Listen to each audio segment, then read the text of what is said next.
السلام علیکم AR Y digital سے ڈاکٹر شاہد مسعود ہڈن ٹروتھ کے پہلے موضوع اینڈ آف ٹائمز کے آخری حصے کے ساتھ پچھلی گفتگو میں یہ بیان کر چکا ہوں کہ دنیا کے 3 بڑے مذاہب کے پیروکار یعنی مسلمان، عیسائی اور یہودی تینوں ایک ایسے عظیم رہنما کی آمد کے منتظر ہیں جو قیامت کے وقوع پذیر ہونے سے پہلے ایک بڑے اور آخری خونریز مارکے میں ان کی قیادت کرے گا، اور تینوں مذاہب اس شخصیت کو مسیح یا مسیح کہتے ہیں۔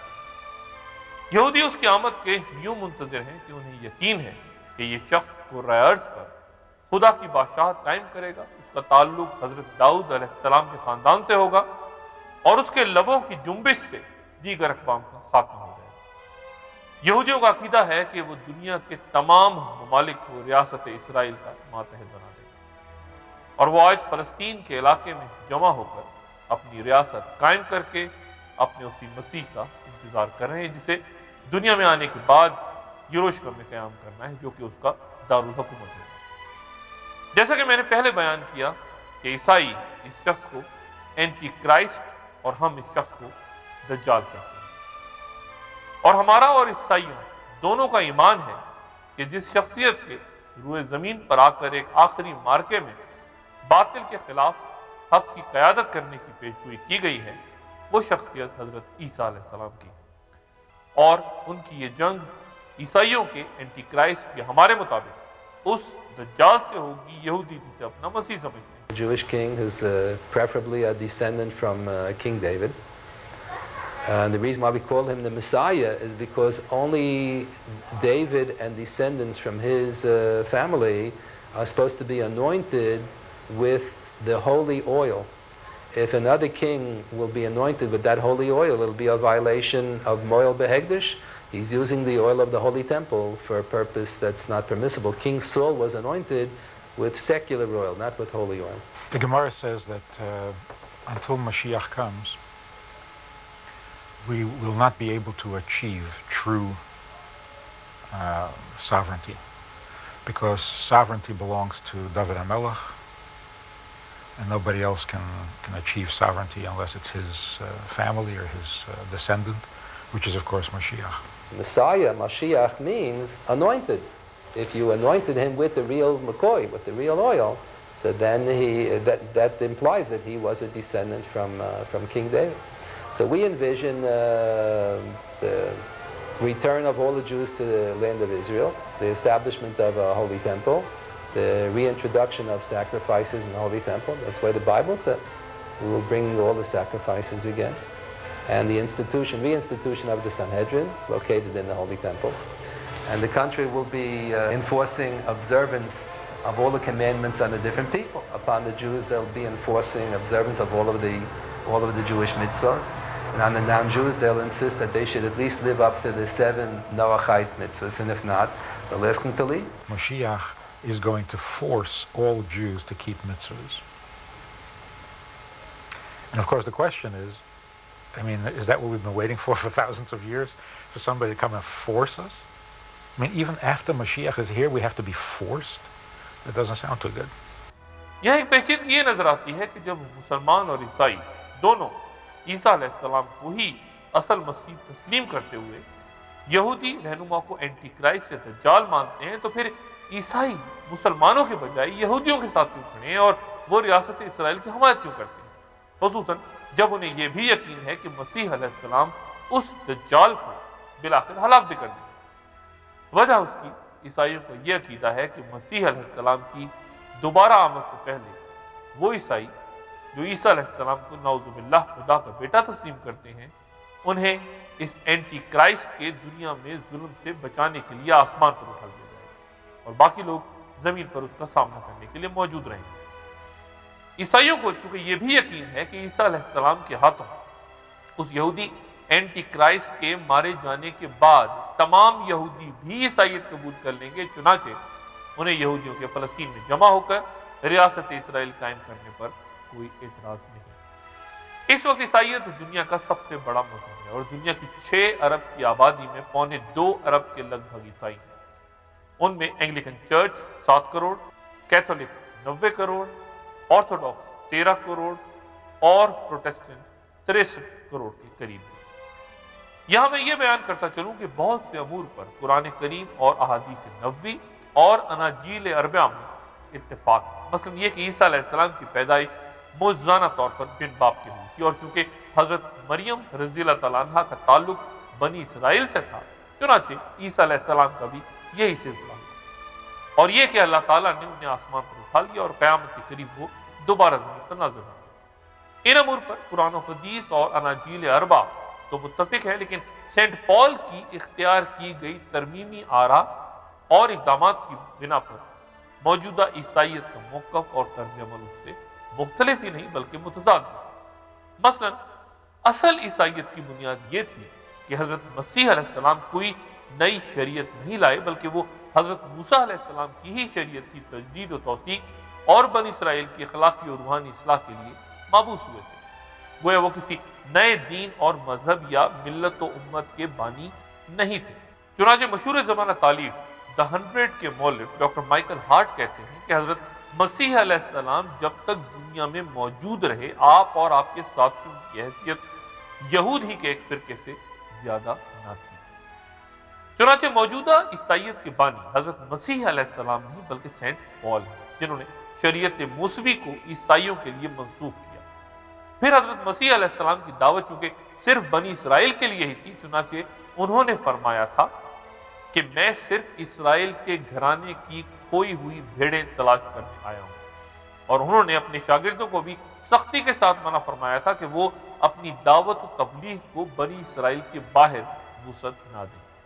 چنانچہ اس کی نفی بھی سینٹ پال ہی نے کی۔ یہی وجہ ہے کہ پہلی صدی عیسوی کی 40 کی دہائی کے دوران حضرت عیسیٰ علیہ السلام کے ماننے والوں کے محدود حلقے میں شدید بحث ہوئی، لیکن فتح سینٹ پال اور ان کے حامیوں ہی کو ہوئی۔ چنانچہ اگرچہ حضرت عیسیٰ علیہ السلام کی شخصیت اور توریت اور عہدنامہ قدیم کی دیگر کتابوں کی بائبل میں شمولیت کی بنا پر عیسائیت ابتدا میں یقیناً ابراہیمی مذاہب ہی کی ایک کڑی تھی، لیکن 300 سال بعد یہ مذہب تثلیث، صلیب اور کفارے کے حوالے سے علیحدہ مذہب اختیار کر چکا ہے۔ عیسائیوں اور یہودیوں کے تعلقات کو 3 ادوار میں تقسیم کیا جا سکتا ہے۔ پہلا وہ جو کہ 3 صدیوں پر محیط تھا، اس دوران ان کی قلیل تعداد پر یہودیوں اور بت پرست رومیوں دونوں کی طرف سے تشدد ہوتا رہا۔ دوسرے دور میں جب سلطنت روما نے عیسائیت قبول کر لی تو یہودیوں پر عرصہ حیات تنگ ہو گیا اور انہیں عیسائیوں کے بدترین تشدد کا نشانہ بننا پڑا، کیونکہ وہ عیسائیوں کے نزدیک حضرت عیسیٰ علیہ السلام کے قاتل تھے۔ یہ دور 1000 سال کے لگ بھگ جاری رہا، لیکن پھر وہ صورتحال پیدا ہوئی جس میں ان دونوں کا گٹھ جوڑ ہو گیا، اور اس کے پیچھے یہودیوں کی سیاست اور ذہانت کو شاہکار قرار دیا جا سکتا ہے۔ 8ویں صدی میں انہوں نے عیسائیوں کے خلاف مسلمانوں کی ہسپانیہ کی فتح میں مدد کرنے کے بعد اسی سرزمین کو عیسائیت میں نقب لگانے کے لیے استعمال کیا، اور جب وہاں اصلاح مذہب کی تحریکوں کے بعد پوپ کے اختیارات اور پروٹیسٹ کی تحریک کے نتیجے میں پاپائیت کی گرفت کمزور پڑی تو اس نے مختلف ممالک میں اس سودی نظام کی اجازت حاصل کر لی جو اس سے قبل عیسائی یورپ میں مطلقاً حرام اور ممنوع تھا۔ یہودیوں کی یورپ پر مضبوط گرفت کا نمایاں ترین مظہر چند سال پہلے کا پاپائے روم کا وہ حکم نامہ ہے جس میں 2000 سال پرانا عقیدہ اس کے برعکس یہودیوں کو حضرت مسیح علیہ السلام کے قتل کے الزام سے بری کر دیا۔ In all recorded Jewish history, any relationship that the Jewish people had with any nation that was so strong as the relationship of Israel with the United States. The Americans are seeing right now that the friendship or so-called friendship around the world deteriorates very fast. But the real friendship of the people of Israel exists and is there. While we deal with Saddam Hussein, we must not forget the burdens that the conflict with Iraq has placed on our Israeli friends. I am very pleased that President Bush has included in his supplemental budget request that just went to Congress $1 billion in foreign military financing funds to help Israel strengthen its military and civil defenses. It is true that we're dependent on their support and on their financial. So it means basically that our gullus condition has improved in some way. We don't actually have to be in somebody else's country anymore. But being in our own country is not yet geula, because even in our own country we're still dependent. So it's kind of an intermediary step. It hasn't always been that way. Israel hasn't always been dependent on the United States. And it's quite interesting if one takes a look at in the outset of Israel's creation, that it came into being in part, the Russians voted for the creation of the Jewish state. And then the Russian Empire sort of grew. The French were very friendly to Israel. The Czechs, for example, I mean, in 1948, many of the soldiers used what they called the Czechi because there were arms brought in from Czechoslovakia. It wasn't always the United States. It's interesting to note what happened to those entities as their relationship with Israel deteriorated. Now, I'm not saying that there's a quid pro quo, but if you ask me who is the bodyguard, is it the United States guarding over Israel, or is it Israel guarding over the United States in the sense of spirituality and things that we can't properly see with the human eye?